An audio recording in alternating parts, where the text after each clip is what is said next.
ગાઝિયાબાદમાં ચોરની હરકત સીસીટીવીમાં થઈ કેદ। ઓપ્ટિકલ્સની દુકાનમાં કાઉન્ટરમાંથી ફોન ચોરી, આરોપી થયો ફરાર। ઇન્દિરાપુરમ થાણા ક્ષેત્રના વસુંધરા વિસ્તારમાં બન્યો બનાવ।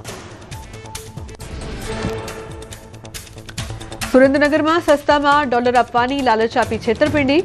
પોલીસે 3 માસથી ફરાર આરોપીને ઝડપી પાડ્યો। આરોપીએ સસ્તામાં ડોલર આપવાની લાલચ આપી ₹6.20 લાખની છેતરપિંડી કરી હતી। સુરતના રાંદેરમાં 5 કરોડની ચકચારી લૂંટના આરોપીની ભિવંડીથી કરાઈ ધરપકડ। બ્લેક મનીના વ્હાઇટ કરવાનું કહી યાર્ડના વેપારીને લૂંટી લેવાયો હતો। 20 સપ્ટેમ્બર 2024માં બનેલા ચકચારી લૂંટ કેસમાં અગાઉ 5 પકડાયા હતા। સુરતમાં 13 વર્ષ બાદ મારામારીના ગુન્હામાં એમ્બ્રોઇડરીના વેપારીની કરાઈ ધરપકડ। ક્રાઇમ બ્રાન્ચે આરોપી નરેન્દ્રસિંહ રન બહાદુરસિંહ રાજપૂતને ઝડપી પાડ્યો। વર્ષ 2012માં ખટોદરા પોલીસ ચોપડે મારામારીનો નોંધાયો હતો ગુનો।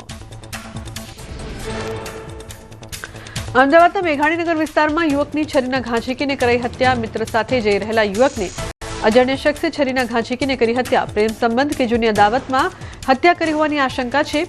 પોલીસે હત્યાનો ગુનો નોંધીને તપાસ શરૂ કરી છે।